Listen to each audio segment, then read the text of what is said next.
I'm Caitlin Bocane. I'm here to present my speech about Crohn's disease today. Hi, I'm Carrie. Hi, I'm Marissa. Hi, I'm Carolina. I'm Catherine. Hi, I'm Daniel. Hi, I'm Kelly. Okay, so today I'm here to present a speech about Crohn's. Basically, Crohn's disease is anything that affects your GI system from your mouth all the way to your butt. You get ulcers, nausea, vomiting, pain, swelling, anything in your gut. The symptoms about Crohn's, there's a bunch of symptoms. There's abdominal swelling, there's pain, like I just said, nausea.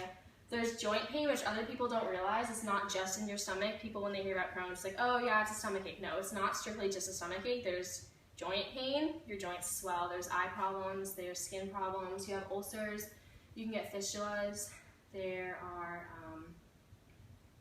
you're tired all the time. Fatigue is insane, and like, even if you're in remission is obviously when you don't have many symptoms and you're healthy for the most part, healthy, whatever. You're never healthy, but you're tired all the time, and you go to your doctor and they say, oh, well, your B12 levels are fine, which B12 is the vitamin that, it's basically energy, you can get B12. Anyways, you're tired all the time, it doesn't matter. That's like a main symptom, I feel. You have loss of appetite sometimes, there's weight loss like crazy if you're having diarrhea all the time, if you're throwing up all the time, you're not retaining nutrients, so you're losing weight and you can't eat. There's hair loss too, because if you don't get the proper amount of nutrients, your hair's gonna fall out. That happens a lot. So people have either, patches or it's thin or whatever. There's night sweats sometimes. Some people get night sweats. Not everybody gets night sweats. But there's bloody stools too. When you have really bad constipation or really bad diarrhea or whatever, in your really severe case, you have bloody stools, so then you lose blood. Then you have to go to the hospital and get blood transfusions, watch your hemoglobin. It's crazy. So there's a bunch of stuff with Crohn's disease. It's not necessarily just a little stomachache like people think. How to diagnose. So basically to diagnose this, you have to go to a gastrointestinal doctor, GI doctor, and they do a series of blood tests, and there's one called the Prometheus panel, and the Prometheus panel is a blood test, but it's sent all the way to California. So it takes like a couple weeks to get all the way back. So that's like the main thing that tells you blood-wise, yes, you have Crohn's. Then you can get an endoscopy and colonoscopy. Basically, they knock you out for the most part, so you're asleep, and they have a camera that goes down your throat and up your butt, and they check your intestines and your stomach lining, and they make sure there's no swelling, or if there's ulcers, they take little biopsies to test it in the lab. And it's really extensive, but that's definitely one of the major tests to diagnose Crohn's. There is an upper GI follow-through, which is really disgusting. So basically, it's a big x-ray machine. You go and you have to drink barium. So barium is like a thick, white, chalky liquid. It's so thick. It's literally like chalk and Elmer's glue mix. That's what it tastes like. It's so gross. So you have to drink like a couple of those, lay down on an x-ray table. You have to lay in different sides of your body and just different positions. They take x-rays throughout the whole. It takes a couple hours for it to go through, because they have to see that the barium goes all the way down your digestive tract to see if there's a blockage or to see if your body's processing food right. There's CAT scans also to see the insides. So they're sort of like x-rays, but it's not bones. It's, to see like your organs. So they see if your intestines and your stomach and whatever, to see if that's okay.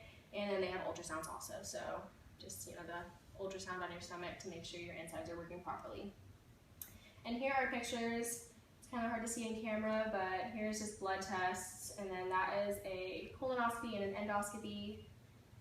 And here is a CAT scan. Here's the upper GI follow-through. This is actually mine, because I actually have Crohn's disease. So this one's mine. The white stuff that is lit up is the barium going through my intestines. And here's just an ultrasound. So your treatment options, there are many treatment options. There's one where you just it's like homeopathic, people fix it with diet. It's never cured, it's incurable. So it's really hard to just be like the homeopathic patient, because it's not gonna work all the time. So then there's medication, and then if it's really severe, there's surgery. So in the diet and nutrition section, basically people have to watch what they eat if you have Crohn's, because your intestine is diseased, so it can't absorb all the nutrients correctly, so you can't eat everything that you would like to eat.